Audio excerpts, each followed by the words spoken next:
Economists predicted May would be the worst month for unemployment since the Great Depression. Instead, 2.5 million Americans got their jobs back. Lawmakers credit a massive government loan forgiveness program for helping to stabilize the economy. Overall, the Paycheck Protection Program has been, in my opinion, an extraordinary success. Still, the rushed implementation of the Paycheck Protection Program led to a flood of complaints from desperate small business owners unable to get the money. In early June, Congress pushed through new legislation to address some of the top complaints. The biggest changes? More time for recipients to spend the funds while remaining eligible for loan forgiveness, and more flexibility in using the money. So the looser restrictions are great in a lot of ways. Now, instead of having to spend 75% on labor, we only have to spend 60%, which gives us the extra 40% for overhead to keep the business alive, pay our rent, our mortgage, our utilities, the things that don't go away. For business owners like Scott Gilbert, who followed the original rules, it's too little, too late. Because it took so long. Now, I am now in week 6 of the original 8-week term where they were, you meter out the money over 8 weeks. I was doing all that, so I have already at this point expended all 60%. There's no more money for labor. The sad reality is all of our full-time employees have now had to be laid off. We've had to lay off every single full-time employee to be able to have the remainder 40 to keep the business alive. Another consequence of the initial legislation, laid-off employees found themselves making so much money from unemployment benefits that they've refused or been slow to return to work as their states reopen. I have, 16-year-old high school girls that work on the floor or they work in the cafe. They make $100 a week. I mean, it's a high school level job, a few hours a weekend.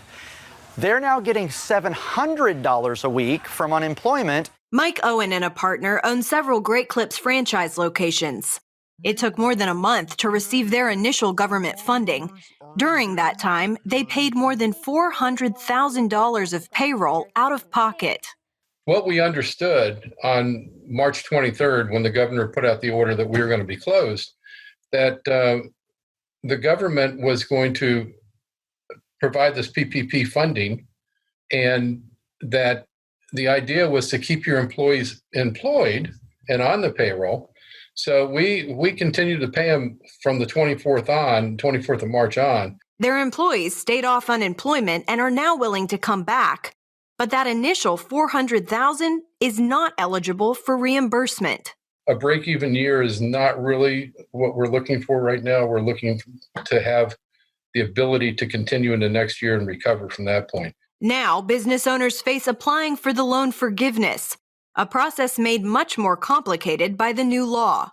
This is an 11-page document that is the instructions for asking for forgiveness on the PPP. Just the interpretation of what's allowed and the time frames and what monies can be spent for what. We actually did go through with an attorney and our accountant to try to make sure that we were staying within those guidelines. At a recent Senate hearing, Treasury Secretary Steven Mnuchin told lawmakers that more help for small businesses will likely be needed, but it's important to take a measured approach. We don't want to rush into that because we want to be both careful at this point in seeing how the money is in the economy. A lot of the money is still not in it.